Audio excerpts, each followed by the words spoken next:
હાલો હે ભાઈ, હવે શું થશે? શેનું શું થશે?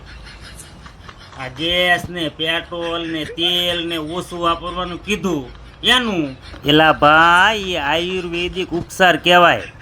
આયુર્વેદિક ઉપચાર? अबे साले ઈ કેવી રીતે? જો પેલા ગેસ ઓછો વાપરવાનું કીધું, બરાબર? હા બરાબર છે. પછી પેટ્રોલ ઓછું વાપરવાનું કીધું, બરાબર? હા બરોબર. પછી તેલ ઓછું ખાવાનું કીધું, બરાબર? હા બરોબર. એ એટલા માટે કે તમે ઓછું જમો, નિરોગી રહો અને ખર્ચ પણ ઓછો થાય. પછી પેટ્રોલ ઓછું વાપરવાનું કીધું એ એટલા માટે કે તમે ગમે ત્યાં જવું હોય ત્યાં ચાલીને જાઓ અથવા સાયકલ લઈને જાઓ એટલે કસરત થઈ ગઈ. પછી તેલ ઓછું ખાઓ એટલે તમને કોલેસ્ટેરોલ ન વધે અને એટેક ન આવે. बात तो सही है તો થયો ને આયુર્વેદિક ઉપચાર.